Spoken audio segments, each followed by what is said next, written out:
श्री शिव महापुराण विद्येश्वर संहिता क्या 12वां अध्याय।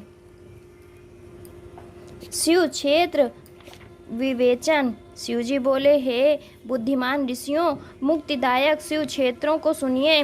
गहन वनों और पर्वतों से युक्त इस भूमि का 50 करोड़ एक ऐसा विस्तार है कि जिस पर इस विस्तृत जगत में इसके निवासियों के कल्याणार्थ जहाँ तहाँ श्री शंभु भगवान ने कृपा कर अपने क्षेत्रों की कल्पना की है। इसके अतिरिक्त ऋषियों ने और देवताओं के ग्रहण और पारिग्रहण से लेकर लोकर छात्र स्वयं भी प्रकट हुए। ऐसे अनेक क्षेत्र हैं जिनमें कि सर्वदा स्नान, दान और जप आदि करना योग्य है और न करने से दुख, दारिद्र्य तथा गूंगेपन का विकार मनुष्य को घेर लेता है। अहो, ऐसे भारतवर्ष में प्राण विसर्जन करने वाला मनुष्य ब्रह्मलोक को प्राप्त कर पुनः मनुष्य योनि को प्राप्त करता है। क्षेत्र में पाप करना वज्र की तरह दृढ़ हो जाता है। अतएव हे मुनियों, पुण्य क्षेत्र में निवास करने पर किंचित मात्र भी पाप न करें और जैसे भी हो सके मनुष्य को चाहिए कि वो सर्वदा पुण्य क्षेत्र में ही निवास करे। गंगा आदि नदियों के तट पर अनेकों तीर्थ हैं। 60 मुख वाली सरस्वती नदी बड़ी ही पुनीत है। उनके तट पर निवास करने वाला ब्रह्मपद को प्राप्त होता है। हिमालय से निकली सतमुखी गंगा नदी पतित पावन है। उनके तट पर वास करें अथवा काशी आदि अनेक पुण्य क्षेत्र हैं जिनमें जाकर बसें। सोनभद्र के तट पर बसें, उनमें स्नान करने और वहां व्रत करने से गणेश पद प्राप्त होता है। महानदी नर्मदा के तट पर बसे जो 24 मुख वाली और वैष्णव पद प्रदान करने वाली हैं।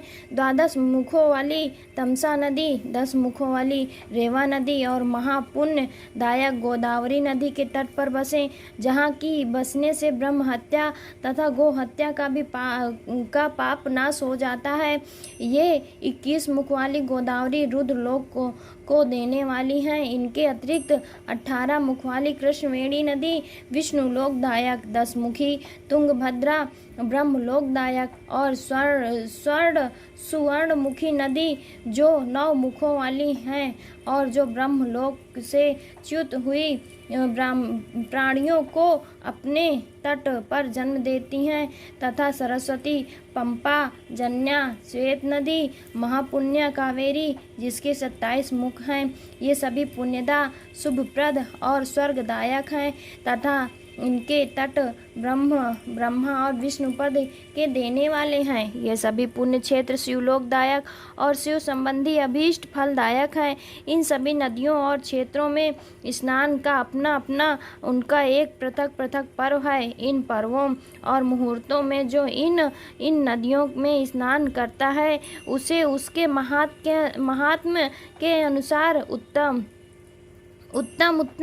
फलों की प्राप्ति होती है। यदि सदाचार, सद्वृत्ति और सद्भावना से बुद्धिमान पुरुष इन नदियों के तट पर निवास करता है तो उसे अनेकों प्रकार की रिद्धि सिद्धि प्राप्त होती है। किंतु ऐसे पुण्य क्षेत्र में थोड़ा भी किया हुआ पाप मनुष्य के बड़े से बड़े पुण्य का नाश कर देता है और जब उतने